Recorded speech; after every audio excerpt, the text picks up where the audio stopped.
जय भीम साथियों। कुछ समय पहले आपने देखा कि केंद्रीय गृह मंत्री अमित शाह ने किस प्रकार भरी संसद में बाबा साहेब आम्बेडकर का अपमान किया। वह अपमान कोई साधारण भूल नहीं थी, बल्कि एक ऐसा कृत्य था जो दलितों, बहुजनों और बौद्ध अनुयायियों के हृदय में गहरी चोट बनकर उतरा। और इस अपमान के बाद जहां एक सच्चा नेतृत्व अपनी गलती को स्वीकार कर क्षमा मांगने का साहस दिखाता, वहां अमित शाह ने न केवल मौन धारण किया, बल्कि इस घाव को और गहरा करने का रास्ता चुना। माफी का एक शब्द जो शायद घावों पर मरहम का काम करता, वो कभी उनके मुख से नहीं निकला। आने वाली 12 मई को बहुजनों का महापर्व बुद्ध पूर्णिमा आने वाला है।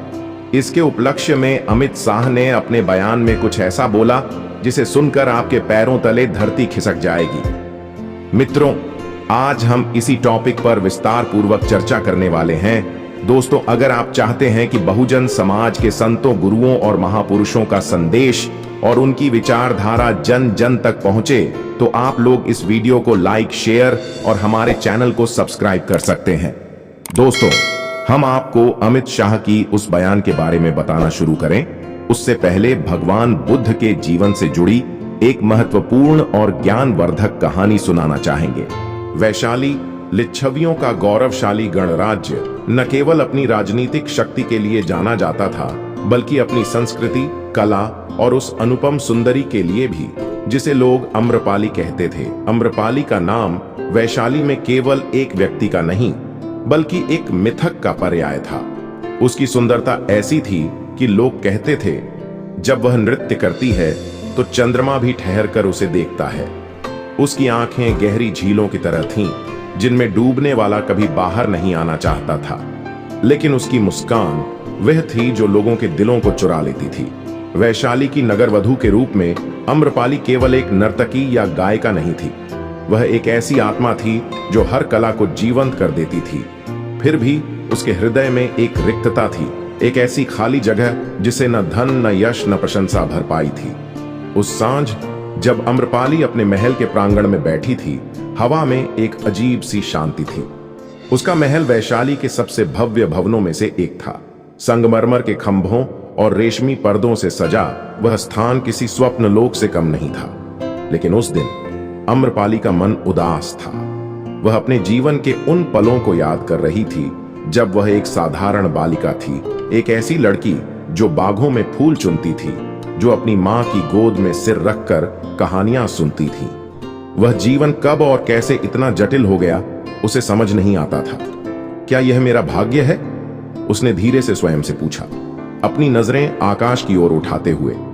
क्या मैं केवल एक कला, एक सुंदरता, एक मनोरंजन का साधन बनकर रह जाऊंगी?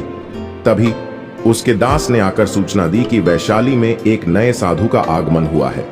लोग उन्हें तथागत कहते हैं, गौतम बुद्ध। अम्रपाली ने यह नाम पहले भी सुना था। वैशाली के बाजारों में, गलियों में और यहां तक कि राज दरबार में भी उनकी चर्चा थी। लोग कहते थे कि वह कोई साधारण सन्यासी नहीं है। उनकी वाणी में जादू है, उनके शब्दों में सत्य है और उनकी उपस्थिति में शांति है।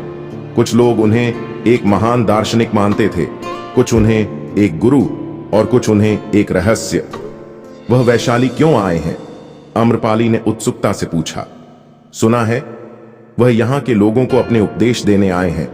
लिच्छवी राजा भी उन्हें सुनने के लिए उत्सुक हैं। वह कुटागारशाला में ठहरे हैं, दास ने जवाब दिया।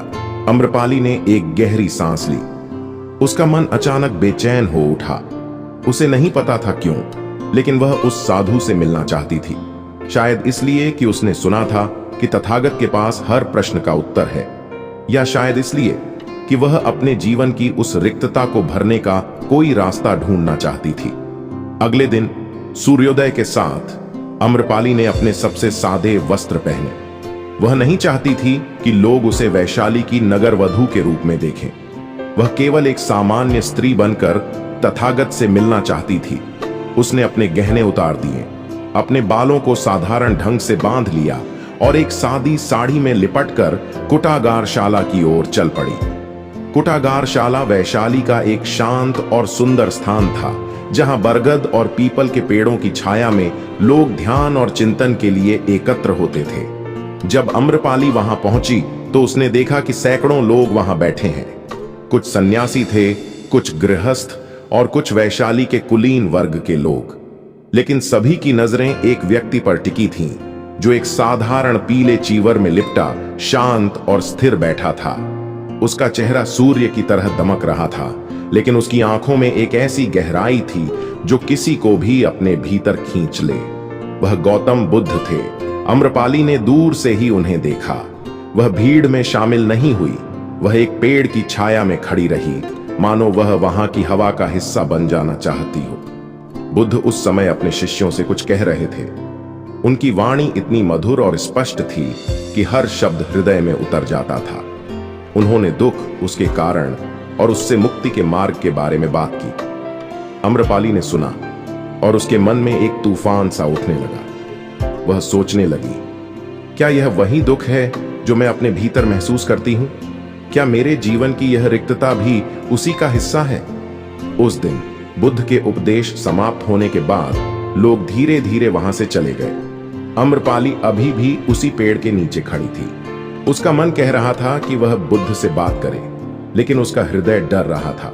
वह सोच रही थी, मैं वैशाली की नगर वधू, क्या मैं उनके सामने खड़े होने की हकदार हूं? क्या वह मुझे सुनेंगे? तभी बुद्ध की नजर उस पर पड़ी। उनकी आंखों में कोई आश्चर्य नहीं था, कोई निर्णय नहीं था।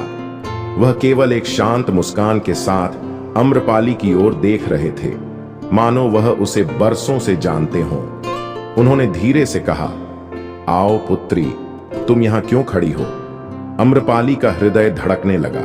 वह धीरे धीरे उनके पास गई और उनके सामने बैठ गई। उसकी आंखें झुकी हुई थीं और उसकी आवाज में एक कंपन था।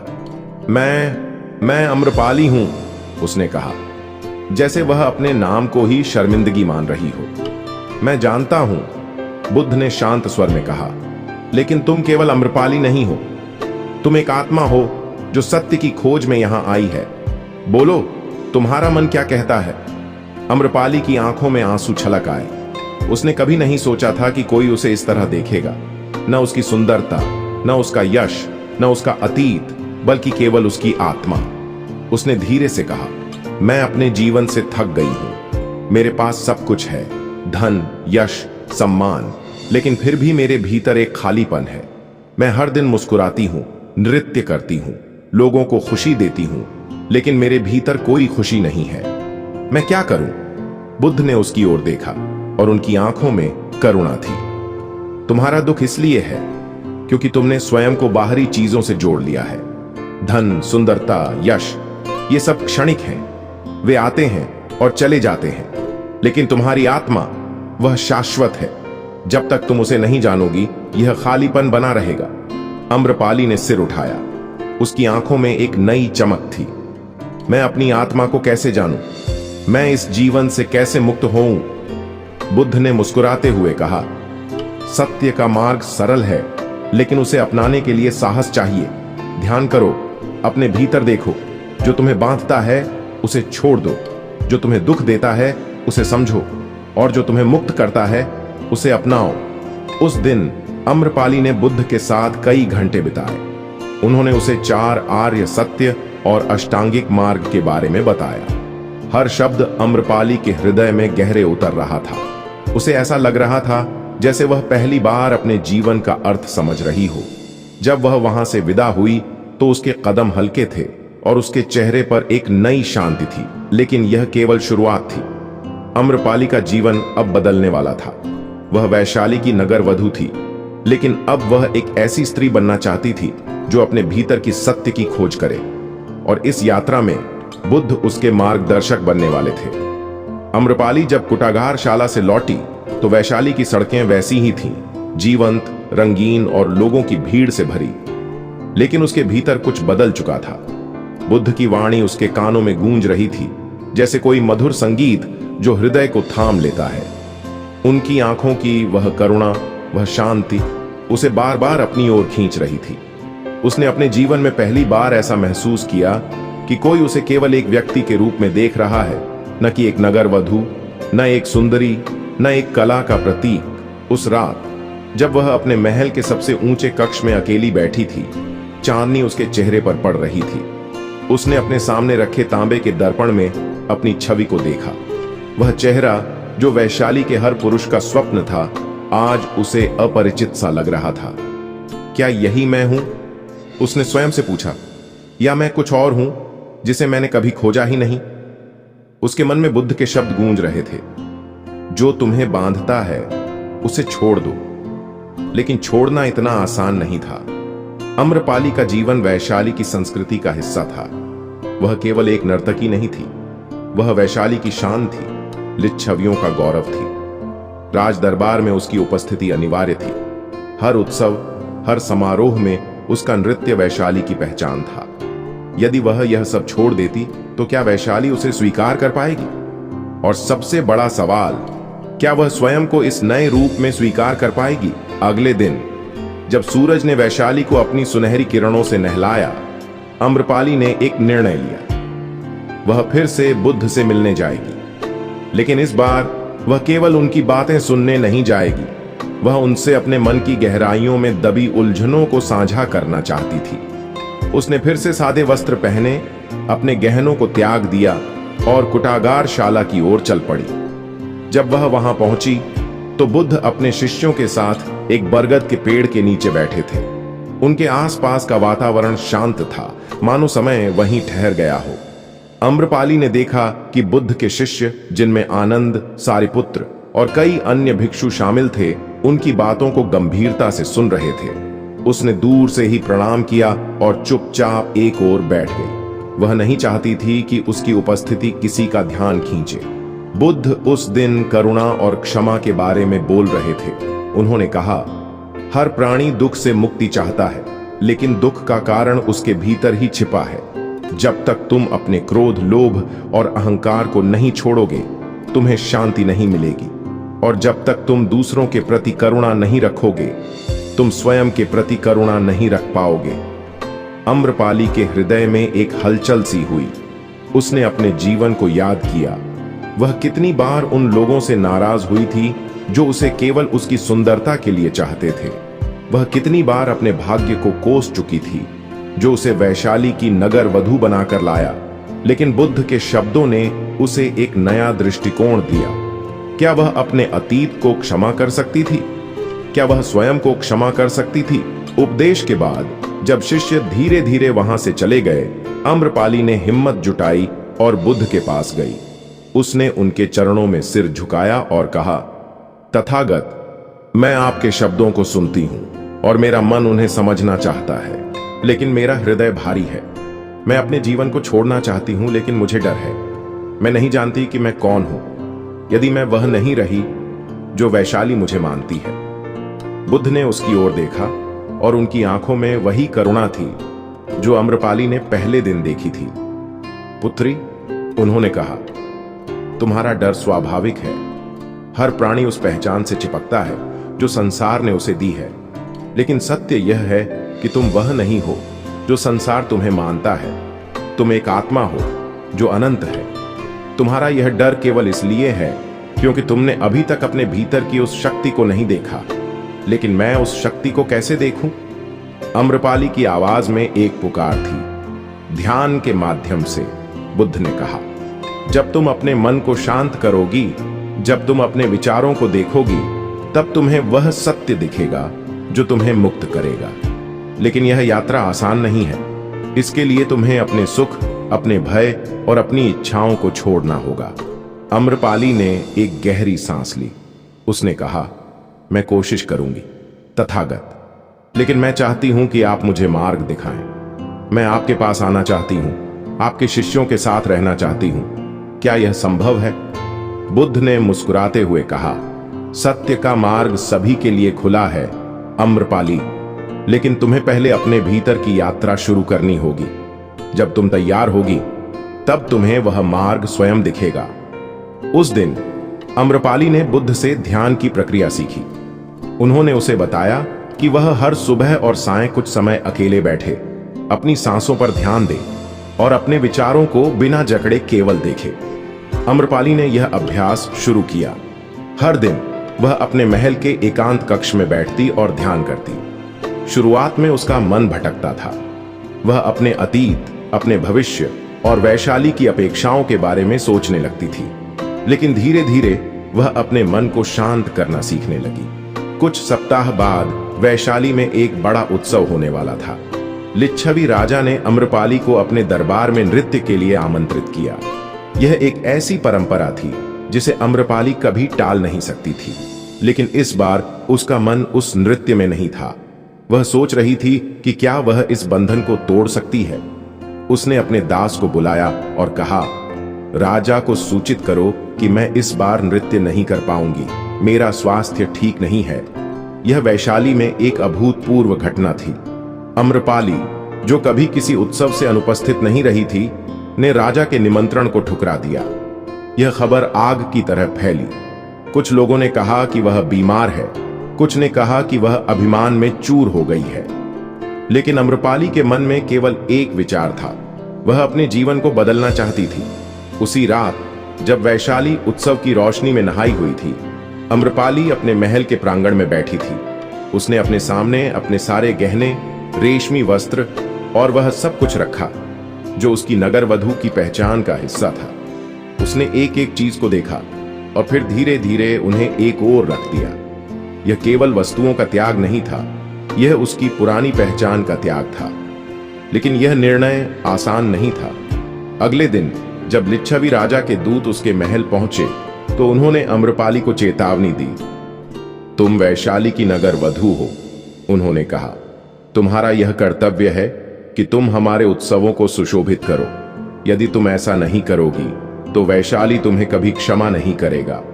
अम्रपाली ने शांत स्वर में जवाब दिया, मैं वैशाली की कृतज्ञ हूं जिसने मुझे इतना कुछ दिया, लेकिन अब मैं अपने लिए एक नया मार्ग चुनना चाहती हूं। मैं किसी का अनादर नहीं करना चाहती, लेकिन मैं अब वह नहीं रह सकती जो मैं थी। यह खबर बुद्ध तक भी पहुंची। उन्होंने अपने शिष्य आनंद से कहा, अम्रपाली का यह साहस प्रशंसनीय है। वह अपने बंधनों को तोड़ रही है, लेकिन उसकी यात्रा अभी शुरू हुई है। उसे और शक्ति की आवश्यकता होगी। कुछ दिनों बाद अम्रपाली ने बुद्ध को अपने महल में आमंत्रित किया। यह वैशाली में एक असामान्य घटना थी। एक नगर वधू का किसी सन्यासी को अपने घर बुलाना लोगों के लिए आश्चर्यजनक था, लेकिन अम्रपाली ने यह निर्णय लिया था। वह चाहती थी कि बुद्ध उसके घर आए और वह उन्हें अपने जीवन का सबसे बड़ा उपहार दे। जब बुद्ध अपने शिष्यों के साथ अम्रपाली के महल पहुंचे तो वहां का दृश्य सादगी से भरा था। अम्रपाली ने कोई भव्य स्वागत नहीं किया। उसने केवल बुद्ध और उनके शिष्यों के लिए सादा भोजन तैयार किया था। उसने बुद्ध से कहा, तथागत, यह मेरा सौभाग्य है कि आप मेरे घर आए। मैं आपको यह महल और अपनी सारी संपत्ति दान करना चाहती हूं। मैं चाहती हूं कि यह स्थान अब सत्य और शांति की खोज करने वालों के लिए हो।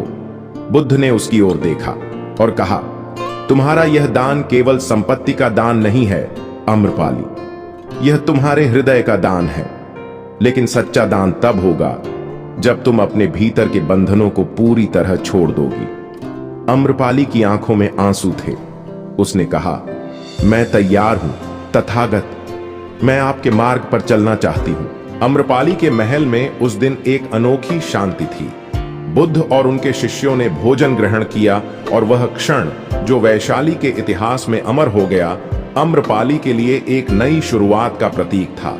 उसने अपने महल को बुद्ध और उनके संघ के लिए दान कर दिया था, लेकिन यह केवल भौतिक संपत्ति का त्याग नहीं था। यह उसके हृदय का एक ऐसा निर्णय था जो उसे उस जीवन से मुक्त कर रहा था जो उसे वर्षों से जकड़े हुए था। फिर भी उसके मन में एक हल्का सा भय था। वह जानती थी कि वैशाली का समाज, जो उसे अपनी शान मानता था, इस परिवर्तन को आसानी से स्वीकार नहीं करेगा। जब बुद्ध और उनके शिष्य विदा हुए तो अम्रपाली अपने महल के प्रांगण में अकेली खड़ी रही। चांदनी रात में उसने अपने चारों ओर देखा। यह वही स्थान था जहां वह नृत्य करती थी, जहां राजा महाराजा उसकी कला की प्रशंसा करते थे, जहां उसकी हंसी और संगीत की धुनें गूंजती थीं। लेकिन अब यह सब उसे एक स्वप्न सा लग रहा था। उसने अपने हृदय में एक संकल्प लिया, वह बुद्ध के मार्ग पर चलना सीखेगी, चाहे इसके लिए उसे कितना भी त्याग करना पड़े। अगले दिन वैशाली में खबर फैल गई कि अम्रपाली ने अपना महल बुद्ध को दान कर दिया है। यह खबर कुछ लोगों के लिए आश्चर्यजनक थी, कुछ के लिए अपमानजनक। लिच्छवी राजा के दरबार में इस बात पर तीखी चर्चा हुई। कुछ कुलीनों ने कहा, अम्रपाली वैशाली की धरोहर है, वह ऐसा कैसे कर सकती है? क्या वह हमारी परंपराओं को ठुकरा रही है? दूसरों ने तर्क दिया, वह एक स्वतंत्र स्त्री है, उसका जीवन उसका है। यदि वह सन्यास का मार्ग चुनना चाहती है तो हमें उसका सम्मान करना चाहिए। लेकिन वैशाली का समाज इतना उदार नहीं था। अम्रपाली के इस निर्णय ने कई लोगों के अहंकार को ठेस पहुंचाई। कुछ व्यापारियों ने, जो उसके नृत्य के आयोजनों से लाभ कमाते थे, शिकायत की। कुछ युवा, जो उसकी सुंदरता के दीवाने थे, निराश हो गए। और कुछ स्त्रियां, जो चुपके से उससे ईर्ष्या करती थीं, अब खुलकर उसकी निंदा करने लगीं। वह अब नगर वधू नहीं रही, उन्होंने कहा। लेकिन क्या वह सचमुच सन्यासिनी बन सकती है? यह तो केवल एक नाटक है। इन सब के बीच अम्रपाली ने अपने ध्यान के अभ्यास को और गहरा कर लिया। वह हर सुबह सूर्योदय से पहले उठती, अपने महल के एक छोटे से कक्ष में बैठती और अपनी सांसों पर ध्यान देती। बुद्ध ने उसे सिखाया था कि ध्यान केवल मन को शांत करने का साधन नहीं है, यह स्वयं को जानने का मार्ग है।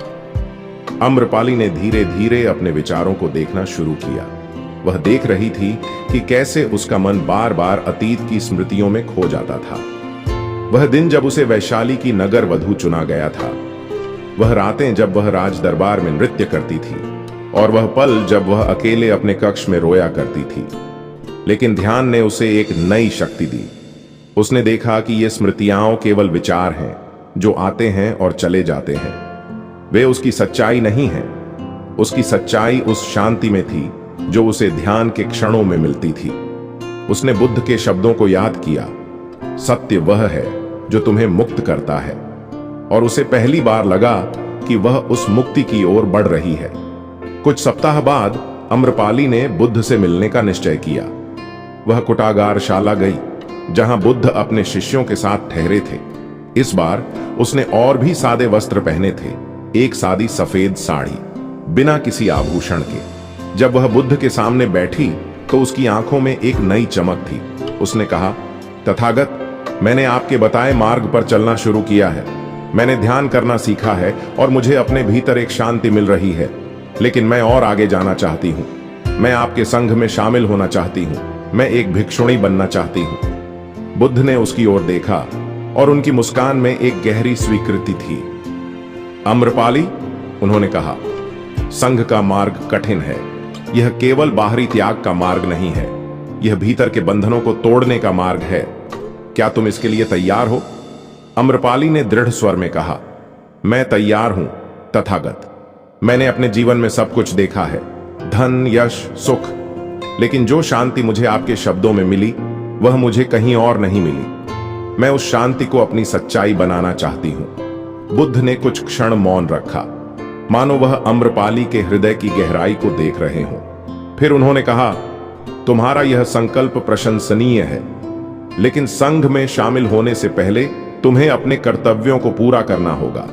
वैशाली के लोग तुमसे बहुत अपेक्षा रखते हैं। तुम्हें उन्हें समझाना होगा कि तुम्हारा यह निर्णय न तो उनका अपमान है, न ही उनकी परंपराओं का तिरस्कार। अम्रपाली ने सिर झुकाया। वह जानती थी कि यह आसान नहीं होगा।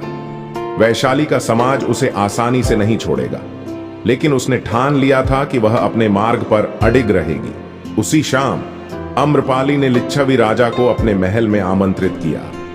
यह एक असामान्य निमंत्रण था, क्योंकि अम्रपाली ने कभी किसी को इस तरह व्यक्तिगत रूप से नहीं बुलाया था। जब राजा अपने कुछ विश्वस्त मंत्रियों के साथ आए तो अम्रपाली ने उन्हें अपने प्रांगण में स्वागत किया। उसने कोई भव्य आयोजन नहीं किया। उसने केवल उनके लिए सादा भोजन और जल की व्यवस्था की थी। राजा ने उत्सुकता से पूछा, अम्रपाली, तुमने हमें यहां क्यों बुलाया? क्या तुम अपने निर्णय पर पुनर्विचार करना चाहती हो? अम्रपाली ने शांत स्वर में कहा, महाराज, मैं वैशाली की कृतज्ञ हूं। इस नगर ने मुझे वह सब दिया जो मैंने कभी सोचा भी नहीं था। लेकिन अब मेरा हृदय एक नए मार्ग की ओर बढ़ रहा है। मैं तथागत के मार्ग पर चलना चाहती हूं। मैंने अपना महल उनके संघ को दान कर दिया है और मैं स्वयं एक भिक्षुणी बनना चाहती हूं। राजा का चेहरा गंभीर हो गया। अम्रपाली, तुम वैशाली की शान हो। यदि तुम यह सब छोड़ दोगी तो हमारा गौरव क्या बचेगा? क्या तुम्हें नहीं लगता कि यह वैशाली का अपमान है? अम्रपाली की आंखों में एक हल्का सा आंसू चमका, लेकिन उसकी आवाज स्थिर थी। महाराज, मेरा यह निर्णय वैशाली के खिलाफ नहीं है। यह मेरे भीतर की खोज है। मैंने वर्षों तक इस नगर की सेवा की, लेकिन अब मैं अपनी आत्मा की सेवा करना चाहती हूं। मैं आपसे केवल इतना चाहती हूं कि आप मुझे इस मार्ग पर चलने की अनुमति दें। राजा कुछ क्षण चुप रहे। फिर उन्होंने कहा, तुम्हारा यह साहस अद्भुत है अम्रपाली, लेकिन वैशाली के लोग इसे समझ नहीं पाएंगे। यदि तुम यह मार्ग चुनती हो तो तुम्हें यहां से दूर जाना होगा। अम्रपाली ने सिर झुकाया। वह जानती थी कि यह कीमत चुकानी पड़ेगी। उसने कहा, मैं तैयार हूं महाराज, मैं वैशाली छोड़ दूंगी, यदि यही मेरे मार्ग की शुरुआत है। उस रात जब राजा और उनके मंत्री चले गए, अम्रपाली अपने कक्ष में अकेली बैठी। उसने अपने जीवन के उन पलों को याद किया जब वह वैशाली की गलियों में नृत्य करती थी, जब लोग उसकी प्रशंसा में कविताएं लिखते थे। लेकिन अब वह उन स्मृतियों को एक मुस्कान के साथ अलविदा कह रही थी। वह जानती थी कि उसका नया जीवन उसे वैशाली से दूर ले जाएगा, लेकिन वह उस अनजान मार्ग के लिए तैयार थी। कुछ दिनों बाद अम्रपाली ने बुद्ध से मिलकर अपनी इच्छा दोहराई। उसने कहा, तथागत, मैंने वैशाली के साथ अपने बंधन तोड़ लिए हैं। अब मैं आपके संघ में शामिल होने के लिए तैयार हूं। बुद्ध ने उसकी ओर देखा और कहा, अम्रपाली, संघ का मार्ग सभी के लिए खुला है, लेकिन यह केवल तुम्हारा निर्णय नहीं है। तुम्हें भिक्षुणियों के संघ की अनुमति लेनी होगी। मैं तुम्हें उनकी ओर ले चलूंगा। अम्रपाली का हृदय धड़कने लगा। वह जानती थी कि यह उसकी यात्रा का सबसे महत्वपूर्ण कदम होगा। बुद्ध ने उसे अपने साथ एक पास के विहार में ले गए जहां भिक्षुणियां रहती थीं। वहां अम्रपाली ने भिक्षुणी संघ की प्रमुख महाप्रजापति गौतमी से मुलाकात की। गौतमी, जो बुद्ध की सौतेली मां थी, ने अम्रपाली की कहानी सुनी। गौतमी ने कहा, अम्रपाली, तुम्हारा अतीत वैशाली की कहानियों में अमर है, लेकिन संघ का मार्ग अतीत को भूलने का मार्ग है। क्या तुम अपने सारे बंधनों को छोड़ने के लिए तैयार हो? अम्रपाली ने दृढ़ता से कहा, मैं तैयार हूं माता। मैंने अपने धन, यश और पहचान को त्याग दिया है। अब मैं केवल सत्य की खोज करना चाहती हूं। गौतमी ने उसकी आंखों में देखा और उन्हें उसमें एक सच्ची पुकार दिखी। उन्होंने कहा, तब तुम्हें भिक्षुणी बनने की दीक्षा दी जाएगी, लेकिन यह केवल शुरुआत है। यह मार्ग कठिन है और तुम्हें हर दिन स्वयं को साबित करना होगा। अम्रपाली ने सिर झुकाया। उस रात जब उसे भिक्षुणी के रूप में दीक्षा दी गई, उसने अपने बाल मुंडवा दिए और सादा पीला चीवर धारण किया। वैशाली की वह सुंदरी जो कभी रेशमी वस्त्रों और आभूषणों में सजी थी, अब एक साधारण भिक्षुणी बन चुकी थी, लेकिन उसके चेहरे पर एक ऐसी शांति थी जो उसने कभी पहले नहीं महसूस की थी। अम्रपाली का नया जीवन वैशाली की चमक दमक से कोसों दूर था। जब उसने पीला चीवर धारण किया और अपने बाल मुंडवा लिए, तो वह केवल बाहरी रूप से नहीं बदली थी। उसके भीतर एक ऐसी क्रांति शुरू हो चुकी थी जो उसे उसकी आत्मा की गहराइयों तक ले जा रही थी। विहार, जहां वह अब भिक्षुणियों के साथ रहती थी, एक सादा और शांत स्थान था। वहां न संगमरमर के खंभे थे, न रेशमी पर्दे, न ही वह वैभव जो उसके महल में था। लेकिन इस सादगी में एक ऐसी शांति थी जो अम्रपाली को अपने जीवन के हर क्षण में महसूस होती थी। पहले कुछ दिन उसके लिए कठिन थे। वैशाली की नगर वधू, जो कभी रातों को संगीत और नृत्य में बिताती थी, अब सूर्योदय से पहले उठती थी। भिक्षुणियों का दिनचर्या कठोर था। सुबह का ध्यान, बुद्ध के उपदेश सुनना, विहार की सफाई, भिक्षाटन के लिए गांवों में जाना और फिर शाम को सामूहिक ध्यान। अम्रपाली, जिसके कदमों तले कभी फूल बिछाए जाते थे, अब नंगे पांव धूल भरी पगडंडियों पर चलती थी, अपने पात्र में भिक्षा मांगने। शुरुआत में यह सब उसे असहज करता था। न केवल शारीरिक थकान, बल्कि मन की वह उथल पुथल जो उसे बार बार अपने अतीत की ओर खींचती थी। एक दिन जब वह भिक्षाटन के लिए वैशाली के एक गांव में गई, तो कुछ लोग उसे पहचान गए। यह वही अम्रपाली है, एक स्त्री ने फुसफुसाते हुए कहा, जो कभी राज दरबार में नृत्य करती थी, अब देखो भिक्षुणी बन गई है। कुछ लोग उसकी ओर आश्चर्य से देखते, कुछ हंसते और कुछ करुणा से उसका पात्र भर देते। अम्रपाली ने इन सबको चुपचाप देखा। उसने सीख लिया था कि लोगों के विचारों को वह नियंत्रित नहीं कर सकती, वह केवल अपने मन को शांत रख सकती थी। विहार में महाप्रजापति गौतमी उसकी प्रगति पर नजर रखती थी। एक शाम जब अम्रपाली ध्यान के बाद चुपचाप बैठी थी, गौतमी ने उससे पूछा, क्या तुम्हें अपने पुराने जीवन की याद आती है पुत्री? अम्रपाली ने एक गहरी सांस ली। उसने कहा, माता, मैं झूठ नहीं बोलूंगी। कभी कभी मेरा मन उन दिनों की ओर भटकता है जब मैं स्वतंत्र थी, जब मैं नृत्य करती थी, जब लोग मेरी प्रशंसा करते थे। लेकिन फिर मैं ध्यान में बैठती हूं और मुझे वह शांति मिलती है जो मुझे कभी नहीं मिली थी। मैं जानती हूं कि यह मार्ग कठिन है, लेकिन यही मेरा सत्य है। गौतमी ने मुस्कुराते हुए कहा, तुम्हारा यह स्वीकार करना तुम्हारी शक्ति है अम्रपाली। जो अपने मन की कमजोरियों को देख लेता है, वही उन्हें पार कर सकता है। अम्रपाली ने बुद्ध के उपदेशों को अपने जीवन का आधार बना लिया था। वह हर दिन उनके शब्दों को सुनती और उन्हें अपने ध्यान में उतारती। बुद्ध ने एक बार कहा था, संसार में सब कुछ अनित्य है, सुख दुख यश अपयश सब आते हैं और चले जाते हैं। जो इस सत्य को समझ लेता है वह मुक्त हो जाता है। अम्रपाली ने इस सत्य को अपने हृदय में बसाना शुरू किया। उसने देखा कि उसका अतीत, उसकी सुंदरता, उसका यश, यह सब क्षणिक था, लेकिन उसकी आत्मा जो अब सत्य की खोज में थी, वह शाश्वत थी। एक दिन बुद्ध ने विहार में भिक्षुणियों को संबोधित किया। उन्होंने कहा, करुणा वह शक्ति है जो संसार को बदल सकती है। जब तुम अपने लिए करुणा रखते हो तो तुम दूसरों के लिए भी करुणा रख सकते हो, और जब तुम दूसरों के लिए करुणा रखते हो तो तुम्हारा हृदय मुक्त हो जाता है। अम्रपाली ने इन शब्दों को गहराई से महसूस किया। उसने सोचा कि वह अपने अतीत को क्षमा कर सकती है। वह उन लोगों को क्षमा कर सकती है जिन्होंने उसे केवल उसकी सुंदरता के लिए चाहा, और सबसे महत्वपूर्ण, वह स्वयं को क्षमा कर सकती है। उसने एक संकल्प लिया कि वह न केवल अपनी मुक्ति के लिए ध्यान करेगी, बल्कि दूसरों के दुख को कम करने के लिए भी कार्य करेगी। वह विहार के आसपास के गांवों में जाने लगी, जहां वह गरीबों और बीमारों की मदद करती थी। वह अपनी भिक्षा का कुछ हिस्सा उनके लिए रखती और उनकी कहानियां सुनती। ये लोग जो कभी उसे वैशाली की नगर वधू के रूप में देखते थे, अब उसे एक करुणामयी भिक्षुणी के रूप में देखने लगे। अम्रपाली को इस बदलाव में एक गहरी संतुष्टि मिली, लेकिन वैशाली का समाज अभी भी उसे पूरी तरह स्वीकार नहीं कर पाया था। एक दिन जब वह भिक्षाटन के लिए शहर की गलियों में गई, तो कुछ युवकों ने उसका उपहास किया। देखो, यह वही अम्रपाली है जो अब भिक्षा मांगती है, उन्होंने हंसते हुए कहा। क्या तुम्हारा नृत्य अब किसी को नहीं चाहिए? अम्रपाली ने उनकी ओर देखा और उसकी आंखों में न क्रोध था न शर्मिंदगी। उसने केवल एक शांत मुस्कान दी और आगे बढ़ गई। उसने बुद्ध के शब्दों को याद किया, क्रोध का जवाब करुणा से दो और तुम्हारा हृदय शांत रहेगा। इस घटना की खबर बुद्ध तक पहुंची। उन्होंने अम्रपाली को बुलाया और कहा, पुत्री, तुमने एक कठिन मार्ग चुना है। संसार तुम्हें समझने में समय लेगा, लेकिन तुम्हारा यह धैर्य और करुणा तुम्हारी सबसे बड़ी शक्ति है।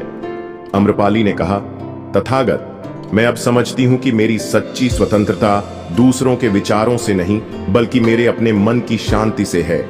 मैं आपके मार्ग पर चलना चाहती हूं, चाहे संसार मुझे स्वीकार करे या नहीं।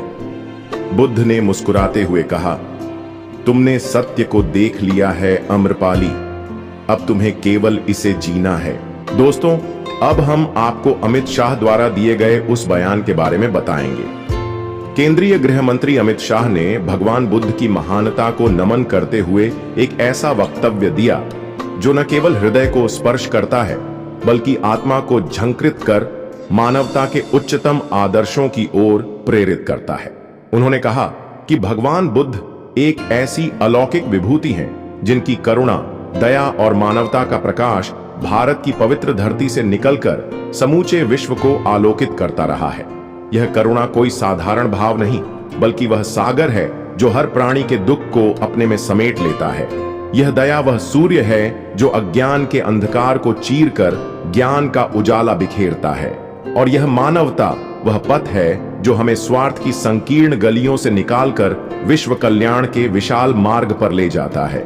अमित शाह ने भगवान बुद्ध के इस अमर संदेश को आज के समय में और भी प्रासंगिक बताते हुए कहा कि उनकी शिक्षाएं आज भी हमारे लिए वह दीपस्तंभ हैं जो हमें जीवन के तूफानों में दिशा दिखाती हैं। उन्होंने देशवासियों से एक भावपूर्ण आह्वान किया कि बुद्ध पूर्णिमा, जो भगवान बुद्ध का पावन जन्म दिवस है, उसे केवल एक उत्सव के रूप में नहीं बल्कि एक संकल्प के रूप में मनाया जाए। यह संकल्प हो उनके दिखाए गए अहिंसा, शांति और समता के मार्ग पर चलने का। यह संकल्प हो हर उस विचार को आत्मसात करने का जो हमें आपसी भेदभाव से ऊपर उठाकर एकता के सूत्र में बांधता है। उन्होंने जोर देकर कहा कि बुद्ध पूर्णिमा का यह पर्व हमारे लिए एक अवसर है कि हम भगवान बुद्ध के आदर्शों को अपने जीवन में उतारें और इसे एक अनोखे, उत्साहपूर्ण और आत्मिक अंदाज में मनाएं। यह उत्सव केवल दीप जलाने या प्रार्थना करने तक सीमित न रहे, बल्कि यह एक ऐसी आंतरिक यात्रा हो जहां हम बुद्ध के उपदेशों को अपने हृदय में संजोएं और उनके द्वारा दिखाए गए करुणा, सहानुभूति और सत्य के मार्ग पर अडिग होकर चलें। दोस्तों, अमित शाह का भगवान बुद्ध के प्रति व्यक्त किया गया सम्मान, जो उनकी करुणा, दया और मानवता की प्रशंसा में ऊंचे स्वरों में गूंजता है, पहली नजर में तो हृदय को छूने वाला और प्रेरणादायी प्रतीत होता है। उनके शब्द जो बुद्ध पूर्णिमा को अनोखे और आत्मिक अंदाज में मनाने का आह्वान करते हैं, मानो एक आदर्शवादी दृष्टिकोण की झलक देते हैं। किंतु जब इन शब्दों की गहराई में उतरकर इनके पीछे छिपे इरादों की पड़ताल की जाती है, तो एक अलग ही सत्य उजागर होता है। एक ऐसा सत्य जो इन उच्च विचारों को मात्र एक चमकदार आवरण बनाकर सामने लाता है, जिसके नीचे राजनीतिक स्वार्थ और अवसरवाद की गहरी परतें छिपी हैं। यह वही अमित शाह हैं जिन्होंने भरी संसद में देश के संविधान निर्माता और बौद्ध दर्शन के अनन्य अनुयायी डॉक्टर बाबा साहेब अम्बेडकर का अपमान किया। वह अपमान कोई साधारण भूल नहीं थी, बल्कि एक ऐसा कृत्य था जो दलितों, बहुजनों और बौद्ध अनुयायियों के हृदय में गहरी चोट बनकर उतरा। और इस अपमान के बाद जहां एक सच्चा नेतृत्व अपनी गलती को स्वीकार कर क्षमा मांगने का साहस दिखाता, वहां अमित शाह ने न केवल मौन धारण किया, बल्कि इस घाव को और गहरा करने का रास्ता चुना। माफी का एक शब्द जो शायद घावों पर मरहम का काम करता, कभी उनके मुख से नहीं निकला। यह वह पृष्ठभूमि है जो उनके भगवान बुद्ध के प्रति व्यक्त किए गए सम्मान को संदेह के घेरे में लाती है। उनके ये शब्द जो बुद्ध की करुणा और मानवता को आकाश तक ले जाते प्रतीत होते हैं, क्या वास्तव में हृदय से निकले हैं, या यह केवल एक सुनियोजित नाटक है जिसका मंचन बहुजन समाज के वोटों को अपनी ओर खींचने के लिए किया जा रहा है। भगवान बुद्ध, जिन्होंने समता, अहिंसा और सामाजिक न्याय का मार्ग दिखाया, उनके नाम का उपयोग यदि केवल राजनीतिक लाभ के लिए किया जा रहा हो, तो यह न केवल बौद्ध दर्शन का अपमान है, बल्कि उन लाखों लोगों की भावनाओं के साथ छल भी है जो बुद्ध के मार्ग पर चलकर अपने जीवन को अर्थ देते हैं। अमित शाह का यह बयान, जो बाहर से देखने में बुद्ध की महानता का गुणगान करता है, असल में एक चतुराई भरा कदम प्रतीत होता है। एक ऐसा कदम जो बहुजन समाज को लुभाने का प्रयास करता है, जबकि उनके ही नायक बाबा साहेब का अपमान करने वाले हाथों से यह प्रशंसा दी जा रही है। यह दोहरा चरित्र, यह दिखावे का सम्मान न केवल बुद्ध के आदर्शों के साथ विश्वासघात है, बल्कि उस समाज के साथ भी छलावा है जो बुद्ध और अंबेडकर के विचारों को अपने जीवन का आधार मानता है। इस प्रकार अमित शाह का यह कथित सम्मान एक खोखला प्रयास बनकर रह जाता है, जो सत्य और करुणा के उस प्रकाश को धूमिल करता है जिसे भगवान बुद्ध ने विश्व को प्रदान किया। दोस्तों, आपको हमारी यह वीडियो कैसी लगी, हमें कमेंट करके जरूर बताएं। हमें आपके ओपिनियन का इंतजार रहेगा। वीडियो को यहां तक देखने के लिए आपका बहुत बहुत आभार।